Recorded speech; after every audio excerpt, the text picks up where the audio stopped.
예, 예정된 시간이 된 관계로 지금부터 행사를 시작하도록 하겠습니다. 인사드리겠습니다. 저는 동북아 외교안보 포럼 이사진의 일원으로 활동하고 있는 이종찬이라고 합니다. 여러분 감사합니다.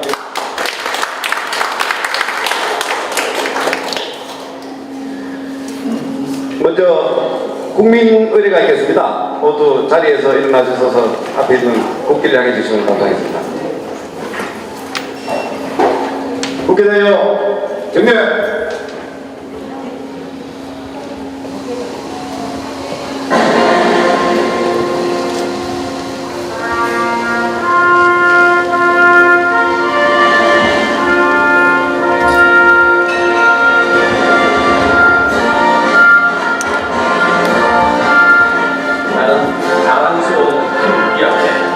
자유롭고 정의로 대한민국의 무공한 영광을 위하여 충성을 다할 것을 굳게 다짐합니다.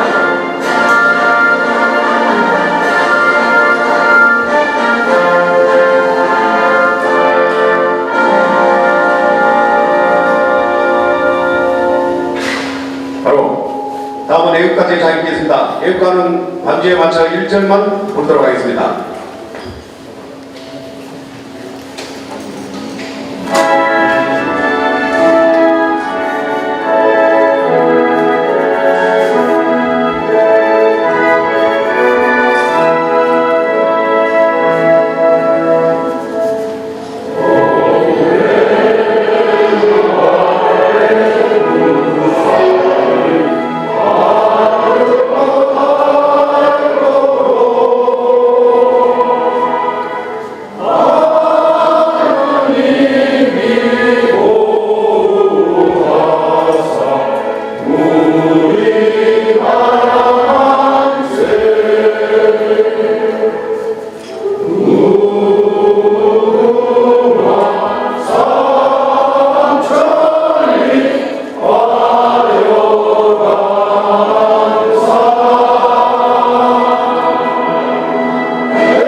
다음은 순국 선열립 혹영령에 대한 묵념이 있겠습니다. 일동 묵념.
모두 자리에 앉아주십시오.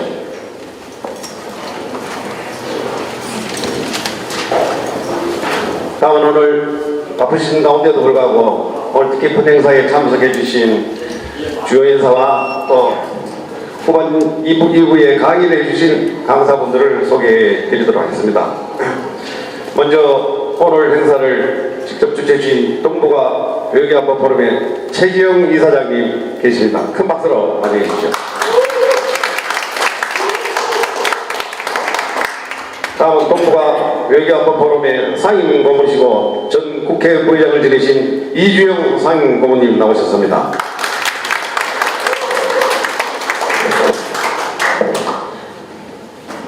다음은 전 대검 차장을 하시고 대한민국 역사 바로 알기 연구원 원장을 하고 계시는 임정혁 원장님 모셨습니다. 다음은 김경진 전 국회의원님 자리에 함께하셨습니다.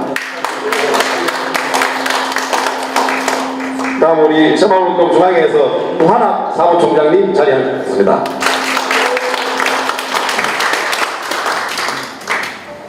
다음은 전 국정원 대공수사관 모임인 대구의 최인욱 회장님 나오셨습니다. 박수를 안내해 주십시오. 다음은 송인문포럼 총원우회 회장님을 맡고 계시는 최상렬 회장님 나오셨습니다. 다음 세계자연특별시연합 의장을 맡고 계시는 이기정 의장님 나오셨습니다. 다음은 대한민국 ESG위원회 상임대표를 맡고 계시는 윤여상 상임대표님 나오셨습니다. 예, 주로 오시는 분들은 또 추가로 안내해 드리도록 하고요. 다음 오늘 강연을 맡아주실 분들을 소개해 드리겠습니다. 먼저 기도 강연을 해주실 분으로 우리 동북아 외교안보 포럼의 고문을 맡고 계시고 경기대 석좌 교수를 맡고 계시는 남주홍 우리 고문님 나오셨습니다. 큰 박수로 환영합니다. 다음 강원대 법학전문대학원 명예교수로 계시는 김학선 교수님 나오셨습니다. 김학선 교수님은 이따 강연 때 국가보안법 폐지 논쟁을 주제로 강연을 해주시겠습니다. 다음은 자유민주연구원 원장으로 계신 유동열 원장님 나오셨습니다. 유동열 원장님은 안보헌법, 국가보안법의 올바른 이해를 주제로 이따가 강의를 해주시겠습니다. 네, 다음은 최지영 동북아 외교안보 포럼 이사장께서 개회사 및 근본 행사 취지에 대한 설명이 있겠습니다.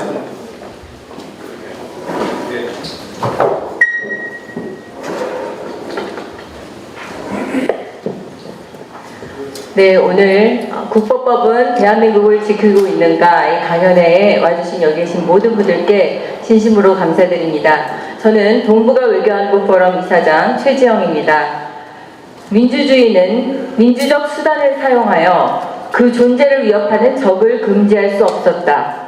아주 최근까지 민주적 근본주의와 법적 맹목은 의도하지 않게 민주주의라는 기제가 도시를 함락시킨 트로이 목마라는 것을 여실히 보여주었다.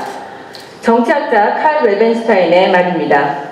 모든 것을 포용하는 민주주의의 가치가 민주주의 자체를 위협하는 도구로 악용될 수 있다는 이야기인데 현재 대한민국의 정치 전반적인 상황을 보면 이 말은 특히 의미하는 바가 크다고 생각합니다. 최근 윤석열 대통령은 다수의 공식 석상에서 이념의 중요성을 강조하면서 국가 정체성에 대해 성찰하고 우리 당정만이라도 국가를 어떻게 이끌고 나갈 것인지 확고한 방향을 잡아야 한다고 강조했습니다. 또한 공산 전체주의 세력 그리고 그 맹종 세력과 기회주의적 추종 세력이 지금 자유사회를 교란하는 현존하는 위협이라고 여러 차례 강조했습니다. 이 야당은 물론 언론까지 앞다퉈 대통령을 비난했습니다. 심지어 유인태 전 국회 사무총장은 대통령의 지지도가 오르지 않는 것에 대한 원망으로 대통령을 하지 않는 국민들을 반국가 세력으로 보는 것 같다고 평가하기도 했습니다. 하지만 한국 전쟁은 명확하게 그리고 명백하게 이념 전쟁이었습니다. 그리고 반공 전쟁이었습니다.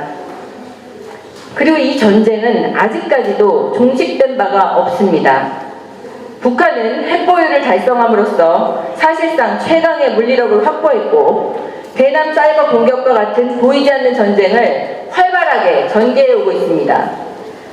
대한민국은 사실 보이는 곳이나 보이지 않는 곳이나 치열한 전쟁 중에 있습니다. 그러나 지금 이념을 말하고 또 국가 정체성을 말하고 반공을 말하면 극우로 치부되는 현실 속에서 우리는 살고 있습니다. 연일 북한의 대남 도발 기사가 속보로 다뤄지는데도 불구하고 윤석열 대통령의 발언에 대해 시대가 어느 시대인데 이념을 찾냐거나 몇 명 이념이 다른 추종자들이 있지만 대한민국의 영위에는 아무 문제가 없다는 댓글로 도배되는 게 작금의 대한민국의 현 주소입니다. 이런 시대에 가장 퇴물 취급을 받는 것이 바로 국가보안법입니다. 퇴물 취급을 넘어서 거의 사회 악과 같은 정도로 매도되고 있습니다. 심지어 국가안보를 앞장서서 말해야 하는 국회의원들조차도 국가보안법에 대해서는 이야기하기를 꺼리는 것으로 보입니다. 국가보안법은 1948년 대한민국 정부 수립을 조직적으로 반대하던 좌익 세력으로부터 자유민주주의 대한민국을 지키기 위해 형법보다도 무려 5년이나 빠르게 먼저 제정된 법입니다.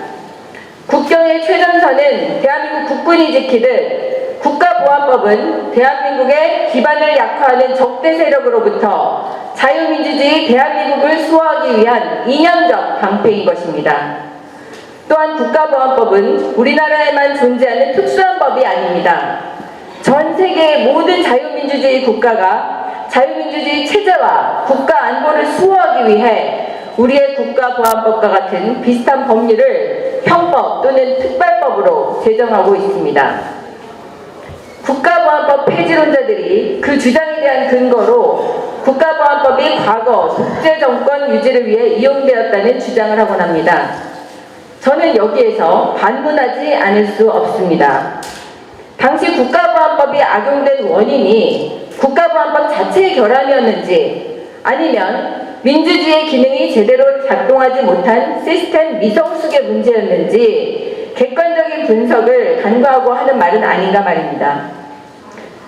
해방 직후 우리 국민의 문맹률은 78%에 육박할 만큼 대한민국은 미개한 사회였습니다. 그런 상황에서도 우리 국민은 자발적으로 자유민주주의 공화정이라는 고도로 성숙한 정치체제를 도입했습니다. 모든 제도가 그러하듯 제도라는 것은 악용될 수 있습니다. 민주주의는 삼권 분립에 의한 상호 견제와 감시의 기능이 원활하게 작동되어야 하는데 다른 서양의 국가들도 수백 년을 거치면서 발전시켜온 민주주의를 우리는 전후 혼돈의 시기에 들여와 단시간 안에 정착시키려다 보니 어쩌면 과도기적 현상으로서 부작용이 나타나는 것은 당연한지도 모릅니다. 국가보안법이 제정된 이후 총 7차례의 실질적인 개정을 통해서 국민의 기본권을 보호하기 위한 제도적 보완이 지속적으로 이루어져 왔습니다. 제가 생각하기에 오히려 지금은 자유와 민주의 과잉의 시대를 살고 있는 건 아닌가 합니다. 이것이 과연 바람직한 민주주의의 모습입니까? 민주주의는 성숙한 시민의 절제된 자유를 바탕으로 지켜진다고 생각합니다. 제도나 법이나 감시에 의한 절제가 아니라 민주주의 사회의 일원으로서 공공의 질서에 해악을 끼치지 않는 책임이 수반된 자유, 이것이 우리가 민중의 자유와 시민의 자유를 구분하는 기준이라고 생각합니다. 자, 21세기 대한민국을 생각해 봅시다. 그야말로 분단 없는 자유의 극치를 보여주고 있습니다. 민주주의에서 국민의 여론, 민중의 이름은 때때로 방패가 없는 칼처럼 무소불위의 권력이 됩니다. 1인 독재에 대해서는 심리적으로 저항심이 생기기 때문에 이제 1인 독재의 시대는 갔습니다. 하지만 민중의 힘을 규합한 어떤 세력이라든지 선출된 권력들의 집합체인 일당 독재의 경우 우리가 견제할 장치가 있습니까? 문재인 정부 당시 거대 여당이었던 더불어민주당 주도로 국가의 근간을 흔드는 3대 악법이 제정 시도가 있었습니다. 첫 번째가 검수완박법, 두 번째가 국법법 폐지법안, 그리고 마지막이 국정원법 개정입니다. 이런 자태를 봤을 때 대한민국의 현 거대 야당 더불어민주당은 반국가 세력입니까? 아닙니까? 자, 운동장은 더 기울어져 가는데 이런 사람들을 무슨 법으로 처벌할 수 있겠습니까? 대한민국에 존재하는 반국가 세력을 단죄하지 못할 만큼 지금의 국가보안법은 제약과 공백이 많습니다. 북한은 국내의 반정부 세력들과 연대하여 거의 사문화된 국가보안법으로는 이를 방어함에 있어서 무리가 있을 만큼 수없이 다양한 방법과 고도화된 방법으로 대한항 공작을 끊임없이 수행하고 있습니다. 물론 자유와 포용은 민주주의가 보장하는 최고의 가치입니다. 이러한 점을 감안할 때 다양성에 대한 제약이나 배척처럼 느껴질 수 있는 반공정신의 필요성에 대해 강조하는 것은 현실적으로 어려운 문제가 아닐 수 없습니다.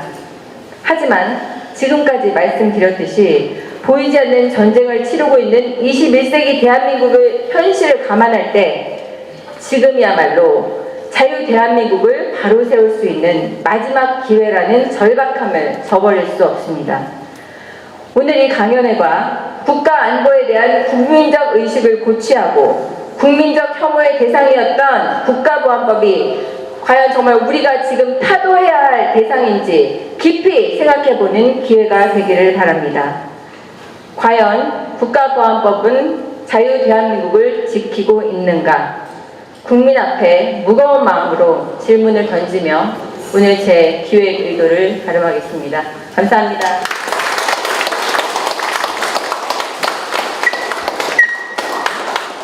예, 감사합니다. 기획의도위원 설명을 듣고 나니까 오늘 행사가 더욱더 뜻깊은 행사구나 하는 생각이 듭니다. 저는 개인적으로 생각할 때 간첩들이 제일 싫어하는 법, 평양의 김정은 체제와 국내 종북 반국가 세력들이 제일 싫어하는 법이 국가보안법이라고 생각하기 때문에 이 법을 우리가 얼마나 소중하게 따라야 할 것인가 막 그런 생각을 해봅니다. 예, 감사하고요. 다음은 이주영 상임고문님의 축사가 있겠습니다. 여러분 큰 박수로 환영해 주십시오.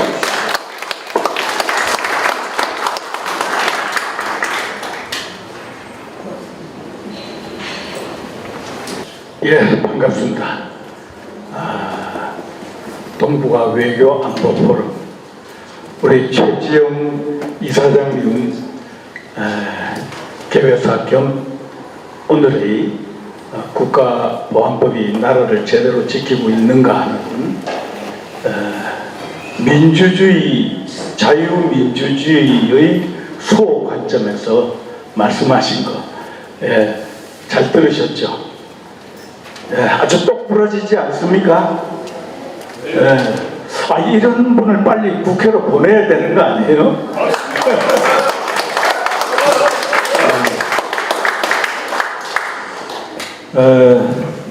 이 국가보안법이라고 하는 것은 우리나라 이제 그 역사를 되돌아보면 자유민주주의에 입각한 나라를 제대로 세우는데 제일 큰 기둥 역할을 해온 법입니다. 아까 형법보다 7년이나 아니 5년 먼저 국가보안법이 제정되었다 이렇게 말씀 주셨지 않습니까? 맞습니다.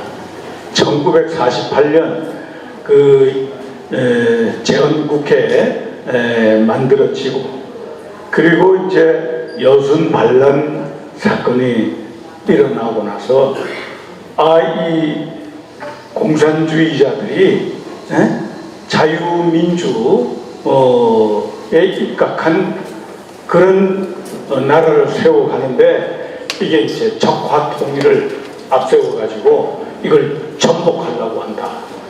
이런 걸 이제 다 같이 공감했기 때문에 국가보안법을 만들어서 나라의 존립과 안전 그리고 자유민주적 기본 질서 수호에 나서야 되겠다. 이렇게 해서 제정된 것이 국가보안법입니다.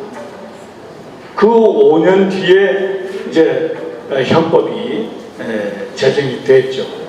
돼가지고 거기에 국가보안법하고 조금 이렇게 내용이 비슷한 조항들이 내후 외환죄라는 이름으로 거기 대충 다 들어가기도 했어요. 그렇지만 이 북한이 이 우리 대한민국을 향해서 적화 통일을 해야 되겠다 하는 노선을 포기하지 않고 또 지금과 같이 핵과 미사일을 고도화시켜가면서 우리 대한민국뿐만 아니라 전 세계에 위협이 되는 존재로 남아있는 한 우리는 그들의 세력을 막아낼 뿐만 아니라 능가할 수 있는 그런 우리 체제를 갖추어야 된다 하는 것이 이 국가보안법의 지금까지 존리 이유입니다.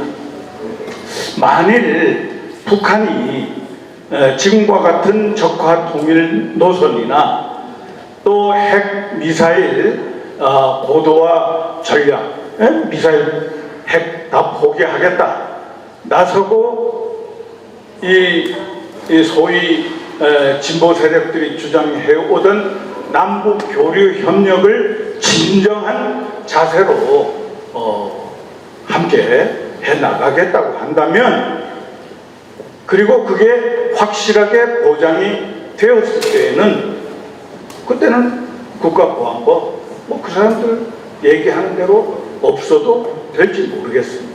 그렇지만 지금은 절대 아니다. 이 정권이 지금 1998년부터 김대중 정권, 또 2003년부터 노무현 정부, 또 2017년부터 문재인 정권으로 이렇게 이 소위 좌파들 정권이 이어져 오면서 이 국가보안법을 무력화시키려고 얼마나 발악을 했는지 여러분들 잘 기억하실 겁니다. 그나마 여기 지금 계시는 여러분들과 같은 분들이 그래도 계셨기 때문에 국가보안법 폐지, 소위 4대 개혁이라는 이름으로 악법 추진할 때 그때 들어가 있던 게 그게 거기에 국가보안법 폐지 법안이 있었거든요. 그걸 끝까지 막아낼 수 있었던 것은 바로 우리 대한민국의 존립 근거가 이 국가보안법 때문에 유지될 수 있었다 하는 그런 공감이 우리 국민들 사이에 넓게 퍼져 있었기 때문에, 또 여러분과 같은 전사들이 있었기 때문에 그걸 막아낼 수 있었다. 저는 그렇게 생각을 합니다.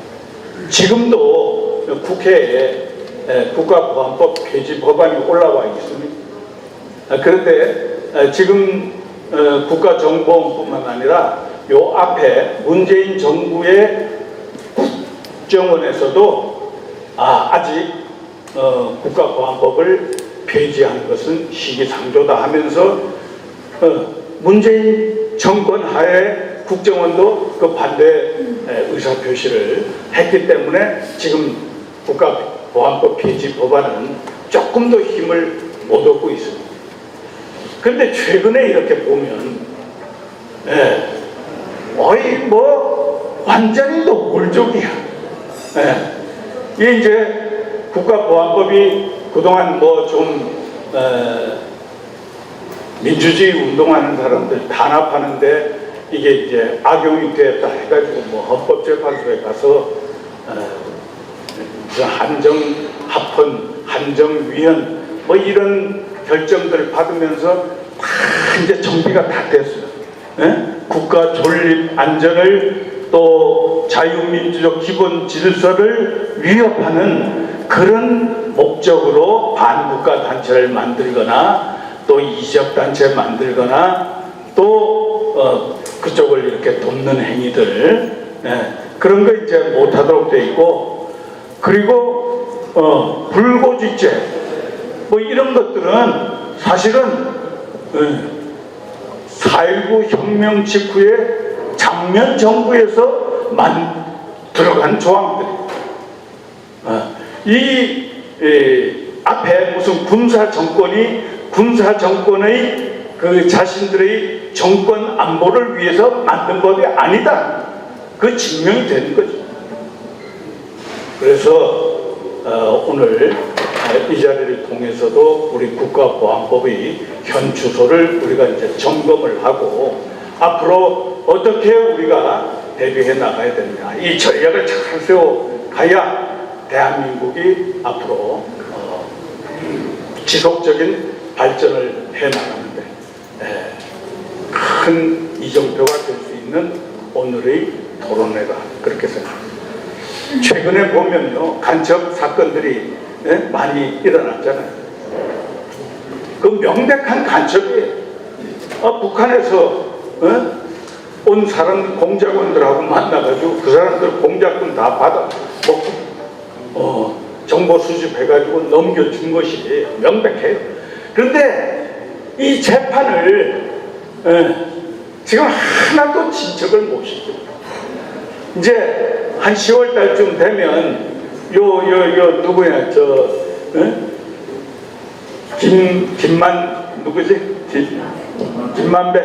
김만배 이제 석방됐잖아요.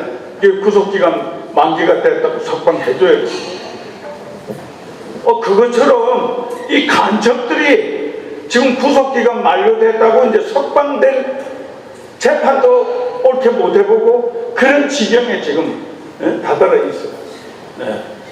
1심 재판은 구속된 지 6개월 만에 끝내도록 돼 있는데 이 사람들이 법관 기피 신청을 한다, 또 되지도 않는 국민 참여 재판 신청을 한다, 이걸 해가지고 저 대법원까지 다 끌고 가. 그 한 건 한 건 매개월 걸려. 이거를 이 국가보안법 폐지하자고 하는 그런 세력들의 앞장서 있는 민변 변호사들이 이 짓거리들을 하고 있고, 지금 김명수 대법원장 체제의 이 법관들이 거기 동조해가지고 옳은 재판을 못하고 있는데, 이거 우리 강력히 규탄하고 제대로 재판해라, 이렇게 나가야 되는 거 아니겠습니까?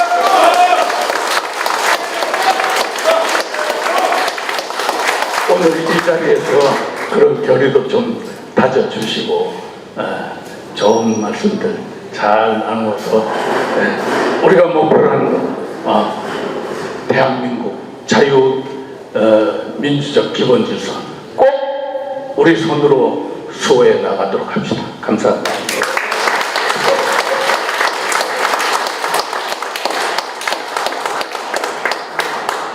예, 말씀 감사합니다.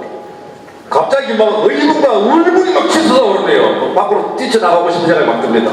우리 좋은 말씀 해주신 사인고문께 다시 한번 큰 박수 부탁드립니다. 예, 다음은 임정혁 대한민국 역사발화기연구원 원장님의 축사 말씀을 듣도록 하겠습니다. 여러분 큰 박수 부탁드립니다.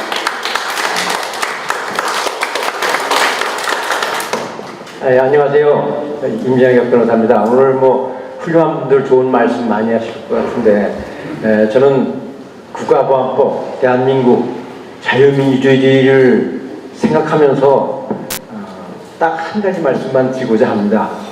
뭐냐면은 아까 최지영 이사장님께서도 말씀하셨지만 한국전쟁이라는 단어입니다.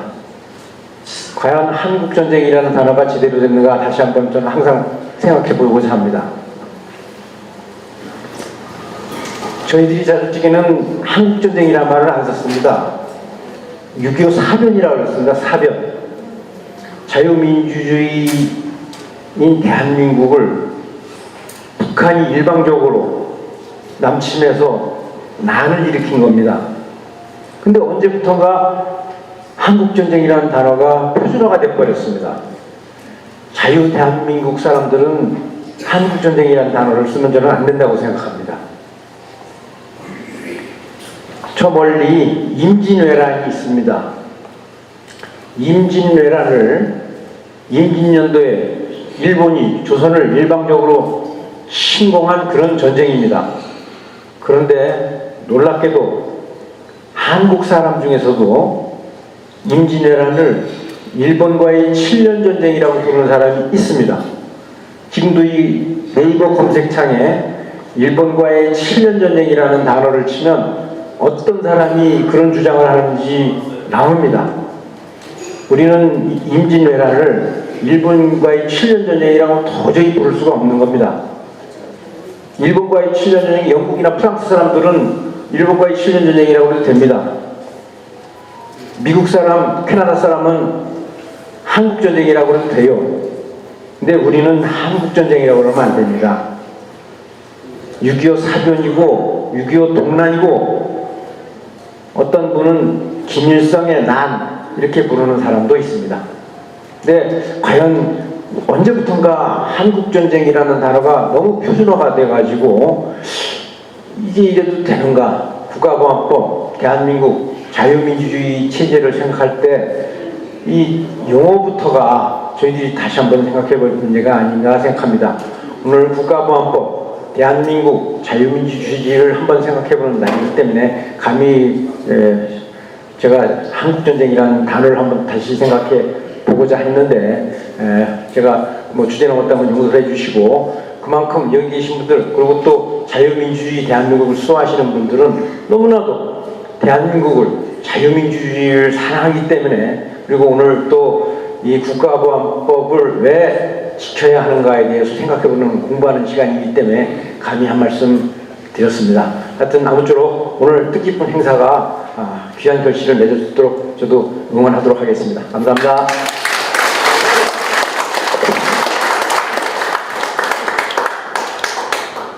예, 감사합니다. 6.25 동란 꼭 기억하도록 하겠습니다. 다시는 제2의 6.25 동란 같은 사태가 없어야 되겠습니다. 다음은 김경진 전 국회의원 나오셨는데요. 그게 간단하게 그냥 목내라도 한번 하시고 예. 박수, 큰 박수 한번 주세요.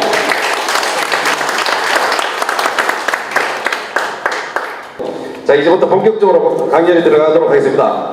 강연은 먼저 기조 강연으로 우리 동북아 예비안보 포럼의 고문으로 계시고 또 자유총연맹 고문으로 계신 남중 우리 경기대 석자 교수님께서 기조 강연을 해주시겠습니다. 여러분 큰 박수 주십시오.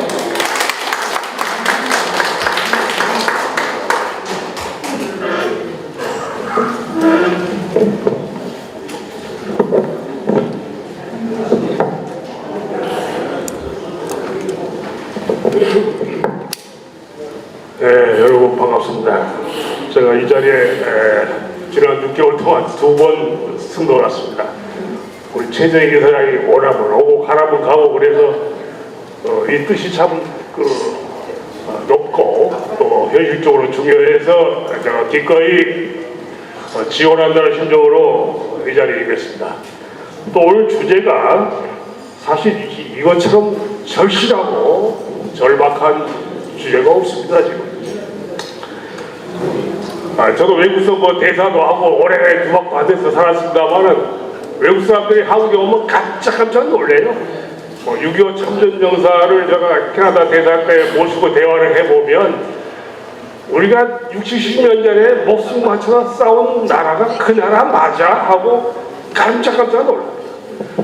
그리고 세계에서 제일 안전한 지하철을 비롯해서 요즘 얼마나 세상이 바뀌었는지 SNS 시대에 대한민국이 K칼처럼 K문화, K방사를 이르기까지 깜짝깜짝 놀라는 이 천지가 개벽한 우리나라가 어찌하다가 이렇게 국가보안법에 대해서 다시 한번 생각하지 않을 수가 없게 됐는가. 우리 지금 어디에 서 있느냐. 집안이 무너질지도 모르고 우리 겉돌았던 거 아니냐. 우리의 내부에 적은 없는가. 3829만 들여다보면 우리는 괜찮은가. 휴전선은 우리 군이 멀쩡하게 잘 지키고 있는데 우리 내부의 대공전선이 완전히 무너지고 있는 것도 국민들이 모르고 있지 않느냐. 이런 점에 대해서 오늘 이 주제를 시적절하고 또 오늘 우리 김학성 교수님과 유동열 박사는 이 분야 최고의 전문가입니다. 이분들의 긴 말씀을 드리기 위해서 저는 간략하게 그냥 인사만 하고 내려가겠습니다만 또 저도 지난 40년, 83년에 한국에 귀국해서 83년 8월에 국방대학원 교수, 그때 국방대학원 여기 있었어요. 난지도 쓰레기장 옆에 있었어요. 그때 제가 벌써 40년 됐구만. 우리 김일도 박사님이 잘 아실 거예요. 40년 만에 이 상암동에 다시 와서 그때 가르쳤던 국가보안법 얘기하니까 감기가 무량합니다. 자, 간단하게 말씀을 요약해 드리겠습니다. 지난 6월 28일 자유총연맹 69주년 행사 때 대통령께서 오셨어요. 제가 거기 고문으로 있기 때문에 맨 앞자리에 앉아 있었습니다. 그 대통령 처음 뵀는데 악수에 상당히 힘이 있으시더구만. 그래서 말씀을 하신 걸 제가 들어보니 첫 말씀이 이 반국가 세력 표현을 쓰시길래 제가 속으로 옳거니 이제 정확한 용어와 개념이 등장하기 시작하는구나 그랬습니다. 저 옆에 김문성 대표가 있어서 그분도 저하고 둘이 상임 고문인데 저거 누가 썼는지 보자가 정확하게 어딘 잡은 것 같다. 왜? 우리가 너무 컨트롤했던 게 아닌가. 제가 목을 걸고 지난 40년간 신문 방송 내내 소리치고 있었던 게 있습니다. 바로 민주주의를 이용해서 대한민국의 자유민주주의 헌법을 이용해서 이 법의 테두리 내에서 허용한 자유를 악용해서 바로 우리의 그 민주주의를 파괴하는 세력이 우리 집안에 있다. 민주주의를 이용해서 민주주의를 파괴하는 세력이 우리 사회에 암약하고 있는데 왜 이걸 우리가 모르는가? 왜 이런 얘기하면 우리를 극으로 모는가? 반독일로 모는가? 뭐 국방대학 교수 때부터 시작해서 40년 내내 제가 얘기하고 있었는데 마침 대통령이 이 워딩을 딱 잡아 말씀하시길래 그대로 밀고 나가십시오. 따라서 제가 그 말씀 이후에 지난 2달간 정부 각부처 다 우리 자랑스러운 후배들이 장착을 하고 있고 다 똑똑한 친구들이 아부자라 올 때마다 우리 여의도에 있는 국회의원도 마찬가지. 어이 대통령이 반국가 세력이라고 말씀하셨으면 왜 백값을 안 해주느냐? 왜 파울러감이 없느냐? 도대체 이 사람들이 저 안보가 뭔지를 아는가? 안보는 앞부분에서 정보가 이끌고 뒤에서 홍보가 백값 해줘야 안보가 되는 것이다. 이게 3.1체로니까 안보는 앞에서 정보가 이끈다는 게 뭔가 모르면 다 하게 돼 있어요. 다 하게 돼 있어요. 아무리 우리가 K방사능이 어쩌니 해도 지금 김정일이 내일모레 저 푸틴 만나라고 브라디보스토크 가는 거 보세요. 그거 뭐하러 갑니까? 왜 우리 국정원에 이걸 늦게 알았나? 미국 방송에 보도해야 알고 앉아있고 참 고래가 물어같이도 하고 있다. 사실 가깝한 일이 한두 개 아니에요.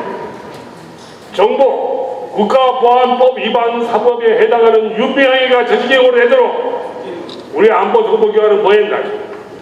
이제 와서 여의도에서 물어보니까 일본 내각 조사하시라고 조사해서 알아보겠다고 그랬어? 우리 아이오가 일본에 몇 명 나가 있나? 내가 보낸 사람도 많아. 이 정신 나간 정부들이 아닙니까 이게 지금. 즉 안보는 정보, 국가보안법 사범에 해당하는 윤미향이가 가서 누굴 만났고 왜 만났고 이걸 몰랐단 말이야 주인 대사관에서. 그리고 안보는 뒤에서 홍보가 백업해줘야 한다는 얘기를 반국가 세력이라고 데피니션을 내렸으면 각 정부기관은 산하의 연구단체들은 합동 세미나를 하든지 수시로 나가서 국민들에게 설파를 하고 파워 퍼세이션을 해줘야 되는데 테라는 홍보는 안 하고 공보만 하고 앉아있어. 공보가 뭐예요 그게? 퍼블릭 노티스야. 그냥 팩트만 알려주면 돼. 홍보는 뭔가? 이것이 무슨 뜻이고 우리가 지금 어디서 있고 문제의 심각성 앞으로의 대안 해줘야지. 이건 좌파의 100분의 1도 못 따라가. 선전선동의 기재들은 좌파 진영이 다 몰려 있습니다. 자, 뭐 김만배 사건 그건 뭐 극단적인 케이스고 뭐 한두 개겠어요 그게.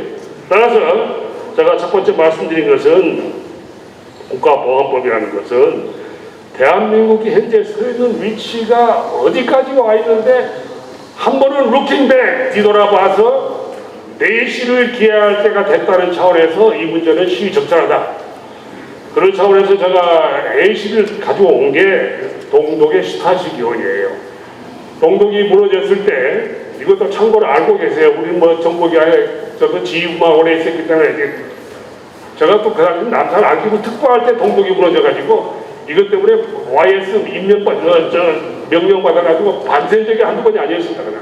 이게 뭔지 아세요? 동독이 무너진 것은 전적으로 정보기관 간의 싸움에서 먼저 무너진 겁니다. 동독의 대서독 첩보기관인 슈타치가 무너진 것을 서독의 BND 연방첩보부하고 미국의 CIA의 합동작품으로 해둔 것입니다.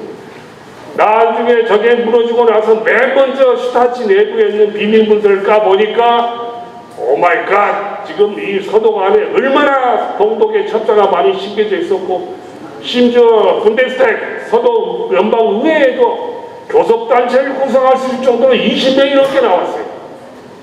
이 자들이 입만 열면 인권, 평화 그랬습니다. 대통령이 어떻게 무슨 복을 바라는지 최근에 그 말씀 쓰시대.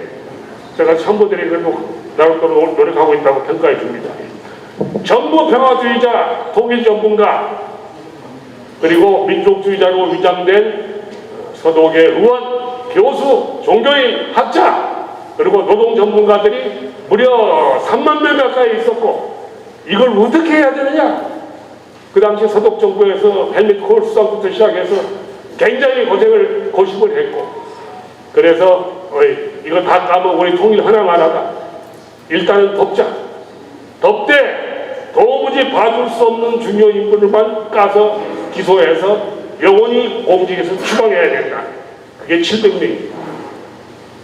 여러분, 나 이거 시간상으로 다 얘기할 수 없는데, 이 슈타치 교회는 우리한테 살아있고, 제가 내곡동 차장하고 있을 때 우리 대공요원들에게 슈타치 보고서에 관한 전부 일독을 해라. 다 읽어라. 이거 우리한테 살아있는 교원이고, 아마 우리는 동독보다 더 할 것이다.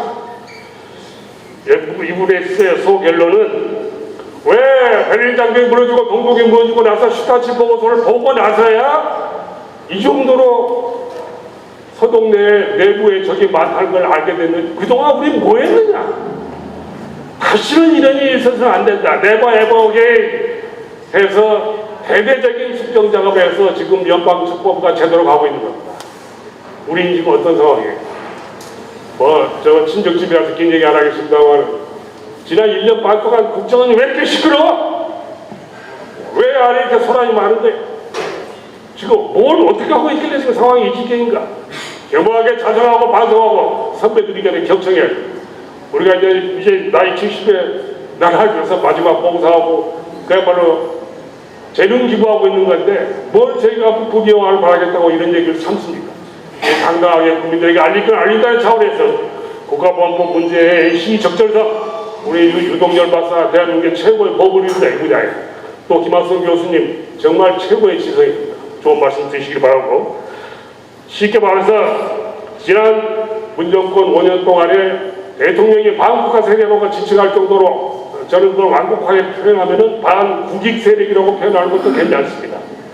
뭐를 위한 우리가 탈북자 문제, 강제 북송, 셀 수가 없어요. 옛날 수사관들 얘기 들으면 비분 강대해가지고 간둔 사람이 한두 사람이 아니야. 왜 수사 못하게 하는 거야? 아버지 국정원장이 간둘 때 내 저 친구 저거 대공 용의점이 있어서 청와대에 두면 안 됩니다. 그랬더니 그 당시 노무현 대통령이 그걸 수사하지 말라니까요 그러더래요. 그걸 왜 수사하지 말라고 그러는 거예요? 그러면 간두세요. 그래, 간뒀습니다. 이런 일이 우리 사회에 있었다는 거예요. 국정원장의 이 인사에 우리 내부에 북한 협조자가 없다는 걸 누가 보장하느냐? 여기서 말하는 우리 내부라는 건 우리 국정원 내부를 얘기합니다. 실제로 서독의 동독 무너지기 전에 서독의 대동독 국장, 방첩과장, 국장 둘 다 슈타치 요원이었습니다. 세상에 고양이한테 생선가게를 4개도 육을 쓰지 담당 국장이 간첩이야? 이런 호랭이가 물어갈 짓인가 이게? 이게 베를린 장벽이 무너질 때까지 몰랐다니까. 누구의 책임이에요? 우리 모두의 정치인들이 이제 대한민국 우리나라입니다. 정치인들이 쉽게 판단할 수 있는 분야가 아니에요. 분야는 정치는 정말 이거 우리 존경하는 이주영 회장이 없어서 죄송합니다만 말의 성찬으로 끝날 수는 있지만 정책은 과학입니다. 과학. 논리와 합리와 근거와 정확한 비전의 세계입니다. 평생 정책 분야만 해왔던 우리 입장에서는 이건 큰일 났구나 이거. 이제라도 길을 잃은 지 늦지 않았으니까 우리 대통령이 반국가 세력 말씀하셨으면은 각국자 정치 바짝 잘해서 팔로우업, 백업 잘해줘야 됩니다. 우리 이 분야에 대해서 평생의 청춘을 바치는 사람들이라 아직도 시퍼렇게 살아있습니다. 지켜보고 있습니다.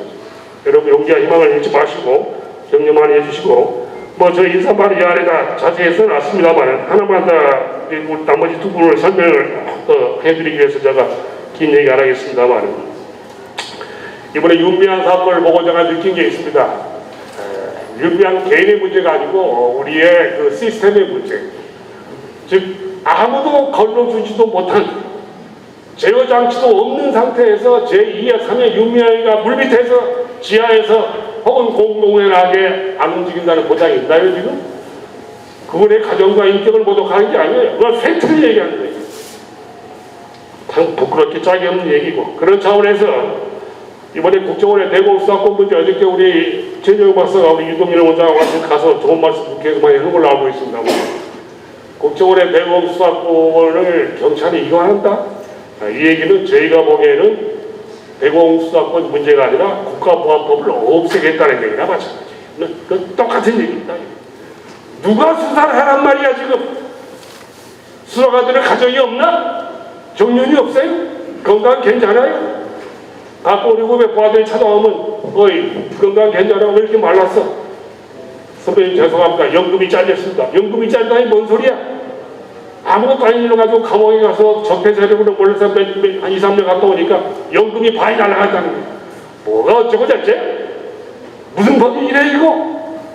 평생을 정치를 바쳐 나라 지켜오는 이 대공전사들이 지금 새끼들 시장가갈 돈을 걱정해야 할 처지가 됐으니 이게 남의 얘기예요? 국가보안법이라도 제대로 지켜서 이들의 노고에 보답하는 차원이 아니라 대한민국이 아직은 그래도 여력이 있고 여러분들 아직도 살아계시고 우리가 깨어있다는 것을 보여주기 위해서 대공수사권 위반 문제 어떤 행태든 간에 이거 심사숙고, 재숙고, 재심의하지 않으면 안 될 중차대한 시점이라는 것. 이거 국가법 사실상 없애는 거랑 마찬가지라는 것. 잊지 마시고 디테일한 것은 오늘 우리 두 분에게 많이 들으시기 바랍니다. 제가 한번 말을 열면 한 30분 이상 갈 텐데 기다리시는 분이 많아서 잊지 마겠습니다. 여러분 하여튼 건강하시고 절대로 시간이 북한 측에 있지 않습니다. 여러분 걱정하지 마세요. 제가 북한 애들 뭐 수없이 부딪혔습니다만 이 말씀만 꼭 드리고 내려갈게요. 김정은이 뜻대로 핵을 갖고 장난치고 뭐 후계 체제 이룩하고 대남 공작한다고 생각할 수는 있겠지만 대한민국 안보 정보기관 아직 죽지 않았습니다. 절대로 대중들대로 안 됩니다. 걱정하지 마세요.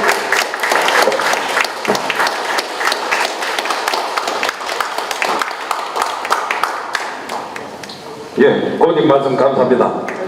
말씀을 들으니까 우리 주위에 간첩들이 늘린 것 같습니다. 정신들 똑바로 쳐야 될 것 같습니다. 예, 깊이 생각되는 대목이고요.